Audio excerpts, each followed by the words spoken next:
So ayan mga kamusta, ano? Ayan kagandahan niya. Napakasimple lang ng paglalagay natin ng cove na yan, pero napakagandang tingnan.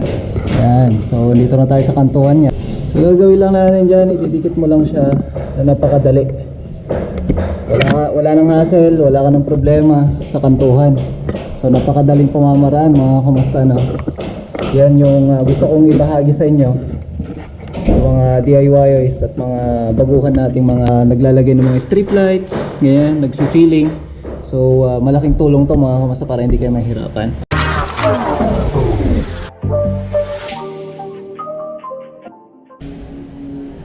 Hey, what's up mga kamusta? Magandang araw sa inyo lahat. So welcome back sa ating panibagong vlog. So narito tayo ngayon sa project natin dito sa Solano, Nueva Vizcaya, kung saan ituturo natin yung makabagong pamamaraan natin ng paglalagay ng strip light para sa ating mga cove light mga kamusta. So sa video na to mga kamusta, tatalakayin natin at ipapakita natin in actual kung paano nga ba yung makabagong paraan natin ng paglalagay natin ng strip light para sa ating cove light. Dito sa pamamaraan ng mga kamusta, hindi tayo mahihirapan sa kurbahan, lalo-lalo na pagka nandun sa may kumbaga pinakakanto niya, kagaya ng kanto na yun mga kamusta, no? So paano nga ba natin itong ginagawa? Dito sa bagong pamamaraan natin ng pagkakabit ng cove light ay ipapakita natin yung napakasimpleng pamamaraan na yan mga kamusta. So tara, simulan na natin at ipakita natin in actual. So let's go! So dito sa portion na to, dito natin siya gagawin mga kamusta. Kasi kung nakikita nyo to, ito na-installan na namin to. Yan. So wala tayong naging problema sa kantuhan. Bali ang nakikita nyo parang shadow niya lang mga kamusta ay dahil dun sa wavy ng ating camera. Dito ipapakita natin kung paano nga ba yung pamamaraan natin na yun, yung bagong pamamaraan natin. Nakabang na yung adapter natin doon. Then nandito na rin yung strip light natin. Bali warm yung gagamitin natin dyan. Dito mga kamusta, bago natin ikabit yung ating strip light, may isa pa tayong proseso ng paggawa natin, ng paglalagay natin ng strip light. Dito, yung sa bago nating pamamaraan, dapat pantay yung level neto tsaka yung strip light sa loob. Maganda yung liwanag niya, yung kalat ng shadow niya para dun sa ilaw niya mga kamusta, dapat na pantay po ito at saka yung strip light natin doon. So ngayon, gamit itong W clip natin na yan yung magiging guide natin para maging pantay yung lalagay natin na strip light sa loob. Bali, ito, lalapisan natin to para kung lapis na to, yun yung guide natin para paglagyan ng strip light natin. At the same time, yung double-sided tape na gagamitin natin. Ito, lalapisan natin to at ito ipapagulong natin na paganyan para height na ito, magiging height niya rin sa loob. So yun yung isang paraan pa natin ng paglalagay natin ng strip light mga kamusta. So ito, lalagyan natin to buo. Lalapisan natin yan. So tara. So dito ang ginawa ko para hindi magasgas o masira yung pintura natin dito, nilagyan natin siya ng masking tape, yung ating W clip. At bago natin to ite-tape naman tong lapis natin na ganyan. O kaya pwede naman na nakapatong na lang yung lapis natin na ganyan. Then i-guide na natin yan para yung lapis, ayan, kumbaga yan na yung magiging height niya mga kamusta, yan na yung lapis niya. So dire-diretso yan na ganun ang gagawin natin para makuha natin yung height ng ating strip light para sa ating cove light mga kamusta. Kasi ang pamamaraan na yung mga kamusta, dito kasi natin siya ididikit. Kasi dati dito natin siya nilalagay, dito sa may itong partition natin dito na metal paring, kung saan dito natin siya nilalagay at dinidikit yung ating strip light. Ngayon binago natin yung pamamaraan na to. So ito yung makabago mga kamusta, no? So dito hindi na tayo mahihirapan sa kantuhan kasi nakakanto na siya, dito siya nakadikit. So ibig sabihin pantay-pantay na yan yung deployment ng ating strip light mga kamusta, no? Kasi pag dito natin siya nilalagay, nahihirapan tayo doon sa may kanto. Kasi di ba nga ang strip light mga kamusta, mahirap i-kanto yan, lalo-lalo na kasi flat yan mga kamusta, no? Maliban yung mga maliliit na strip light lamang na ginagamit natin. So ngayon, lapisan muna natin to para ipakita natin in actual. So tara.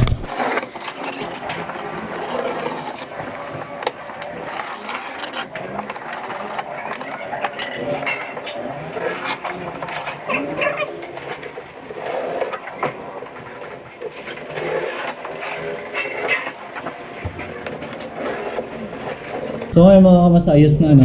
Nalapisan na natin yan diretso. So pantay na pantay yung height natin, natin sa labas. tapos yung lapis na nilagay natin. So gamit lamang itong W clip natin. So DIY lang to mga kamasta, no? Kasi bakit W clip yung ginamit natin? Kasi dito pwede natin to ipatong yung lapis para pumantay siya na naka-level din dito. Kasi ganyan mga kamasta, no? Ganyan na ganyan. So nakapantay na yan. Kahit tawakan mo na lang yan, kung gusto mo naman i-tape mo, so pwede rin naman. So ngayon nagigagawin na natin dyan, ilagay na natin yung strip light ng actual. So tara.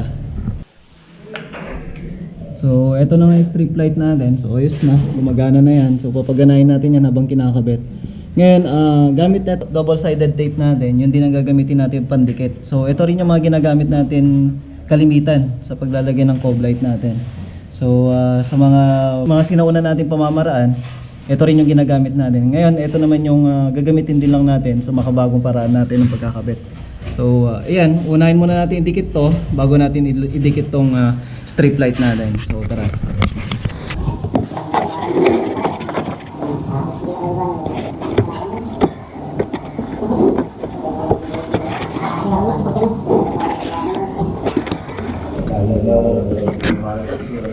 So dito mga kamasta, makikita nyo to.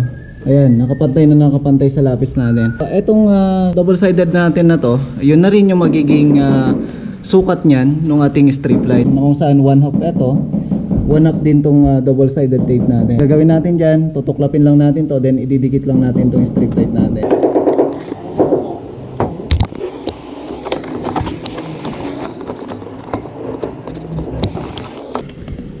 So ayan mga kamasta, make sure na pantay yan kasi yung sukat na itong partition natin na to, yun din yung sukat ng strip light natin. So kung makikita nyo dito, kita nyo nakatago na siya mga kamasta, no? Ayan, no?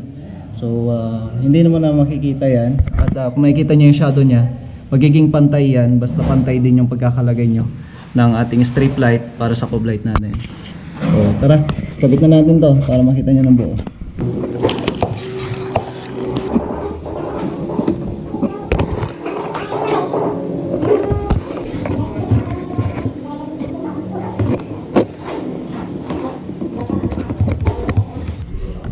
So dito mga kamasta, yung paglalagay natin dito, dapat magkasunod lang yung double-sided tape nyo tapos itong strip light. Kasi pagka inalis nyo na kaagad yung takip na ito, masisira yung double-sided tape nyo kasi mawawala yung pandikit nya. So dapat magkasunod yan.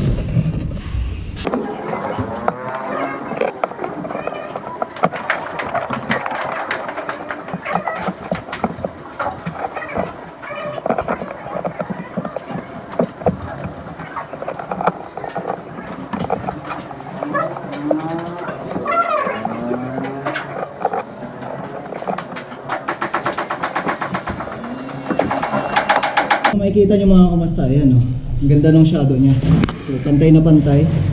So kung makikita nyo yung black na yan, dahil lang sa camera yan, kasi effect yung camera natin pagdating sa mga ganitong LED lights mga kamasta, no. So dito na lang makikita nyo to, ayan, ayos na lahat mga kamasta, no. Ayan, kung sa actual to, ang ganda, pinong-pino siya hanggang dito sa gitna nya. Ngayon dito naman sa kantuhan mga kamasta, kung makikita nyo to, kantuhan natin, so dumiretso na siya.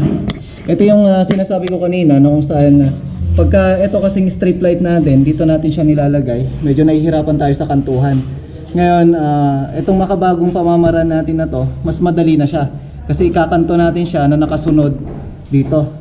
So halos ganyan lang siya mga kamasa, no? Napakagandang tingnan at napakadaling ikabit mga kamasa, hindi kayo mahihirapan kasi pag yan kinanto mo kasi na nakaganyan, mahihirapan ka. Kasi hindi siya pwedeng i-fold na pa ganyan. Kasi gawa nga nung yung lapad niya mga kamasta ay hindi siya po pwedeng balukturin mga kamasta, no. So dito hindi ka na mahihirapan. Kumbaga ito yung pinakamadaling pamamaraan natin ng pagkanto ng strip light. At the same time maganda yung kalalabasan ng ating strip light gawa nga nung pantay na pantay dito sa may partition natin na to, at saka yung cove light natin na magsha-shadow dito sa high ceiling natin mga kamasta. At the same time dito sa cove ceiling natin mga kamasta. So tingnan natin dito sa portion na to.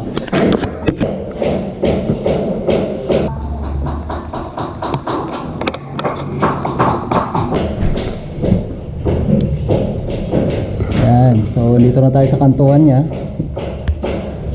So Yung gagawin lang natin dyan, ididikit mo lang siya na napakadali. Wala nang hassle, wala ka ng problema sa kantuhan. So napakadaling pamamaraan mga kamusta, no? Yan yung gusto kong ibahagi sa inyo sa mga DIYers at mga baguhan nating mga naglalagay ng mga strip lights, ganyan, nagsisiling. So malaking tulong to mga kamusta para hindi kayo mahirapan. So ngayon, nakita nyo na siya anong actual mga kamusta. So ayos na. So wala kang problema sa kantuhan, pantay na pantay, pati shadow niya. The same time, yung liwanag okay na okay mga kamusta, no? So ngayon, kabit na natin to ng buo para makita nyo yung kalalabasan ng ating paglalagay ng strip light. So let's go.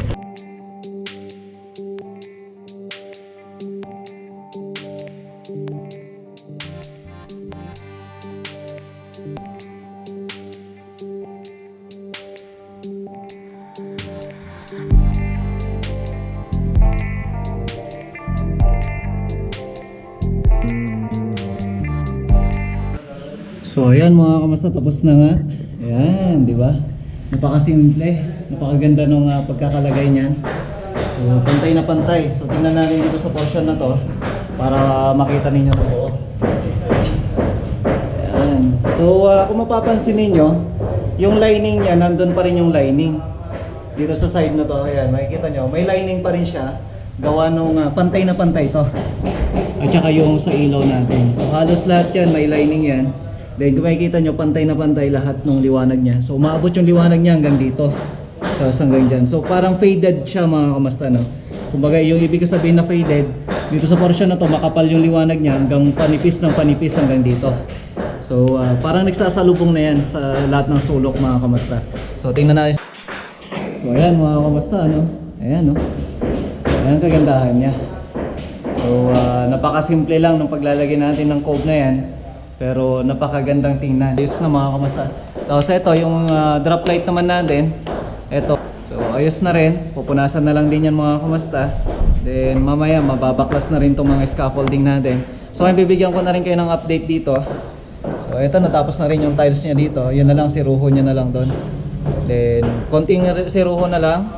Then ganun din dito. Na-finalize na rin itong mga kulay natin. Napapansin nyo, ayan, may gray na tayo. Yan na yung gray natin. Tapos ito na rin yung kulay natin, napakaganda, napaka-smooth. Ayan. Simple lang mga kamusta, no? So patapos na rin tayo dito, ganun din dito, ayos na rin. Ayan si Uncle Jong, oh. Tapos yung bago nating tropa. Ayan, so shoutout daw sa lahat po ng mga taga Wakal. Ayan, na-finish na rin to. Kakabit na rin natin yung pintuan, then okay na. So baba naman tayo mga kamusta, no? Ayun. So okay na rin dito. Halos naikabit na rin natin lahat ng mga switches. Ayan. Ayan. Sumagana na lahat. Working na lahat mga kamusta. Ayan, center light. Ayan, ayos na. So nakikita nyo, ayan, oh. Napakasimple mga kamusta, no? Ayan, tiles natin, ayos na rin. Ang susunod na lang natin na itatiles dito, itong stair na lang. Ito yung pinakahuli mga kamusta, no? At yan kasi yung access natin paakyat. So pwede na natin to tilesan, gawa nung patapos naman na doon lahat. Ayan. Ganda na rin ang kulay niya. So dito naman sa CR natin, ayos na rin. Ayan, may bago pala tayong tropa, si Kuya Michael. So halos Michael lahat ng pangalan nila, no? Ayan. So siya na yung tiles dito. So ito na yung kinalabasan ng tiles natin dito sa isang room o kaya itong CR niya. So flooring na lang yung kulang. Bali okay na rin to lahat. So yung ginamit namin dito ay 30 by 20. So ayos na. Bali ipa-finalize na lang natin dyan, pati yung kisame niya. Then yung floor drain, papalitan kasi natin yan mga kamusta, no? So ayusin na lang yan. Bali nabutasan naman na. Ganun din dito sa kabila. Ayan, nabutasan na rin. So tinatapos na lang to. Dito kasi mga kamusta, pinalitan na rin natin to ng pintuan. Kasi yung dati kasi basag-basag na. Ayun yung dati niya. Ayan, basag-basag na yan. So pinalitan na rin natin yan. So okay na. Bali ayusin na lang yan. Pipinturahan na lang din kasi kahapon lang natin to pinalitan. At inaantay lang natin na syempre matuyuan ng maigi. Ayan. So sa tiles naman natin dito, ayos na rin. Ayan, prepare na rin lahat to. O kaya okay na lahat. So ayan. Dito, ayos na rin, oh. Ito na rin yung tinatapos nila Elias. So, ito yung napili ni Madam na para dun sa pang-outdoor natin na tiles, mga kamusta. So, ito matte to. Hindi siya yung makintab, hindi siya yung madulas. Ganun din sa taas, yung terrace natin sa taas. So, andito yung mga tropa natin. Ayan, ayan si Reo Richard. Tapos si Elias. Ayan, tinitiktikan niya na to para matilesan na natin to. Diyan din si Dagul, to si Tatay Kleng. Ayan, oh. Ayan. So, kung mapapansin nyo, iba yung resolution ng camera natin. Nagpalit tayo at gawa nung nalobat, mga kamusta, no? So, silipin natin muli yung ating cove light sa taas. Ayan. So, kung nandito ka sa baba, napakaganda, lalo-lalo na pagka nalis na yung tubo na yan. So, okay na. Ayan, no? Napaka-smooth, mga kamusta, no? Ayan, mga kamusta, no? Hanggang sa muling video natin. Maraming salamat muli sa inyong panonood at sa lahat po ng mga DIYers. Para sa inyo po itong video na to. So, ito yung mga bagong pamamaraan natin ng paglalagay ng street light tapos sa cove lightings natin. So, pwede po ito sa mga false ceiling, cove lightings, pwede po yan lahat. Sa mga supporters natin dyan, maraming salamat. At sa mga nanalo po ng mga paraffle natin, at congrats muli sa inyong lahat. So, papadala natin yan by Friday and Friday, mga kamusta. So, abangan nyo yan. Sa mga nanalo, congratulations muli. At sa lahat, ayan, thank you so much. Mag-ingat po kayo lahat. God bless everyone. Bye!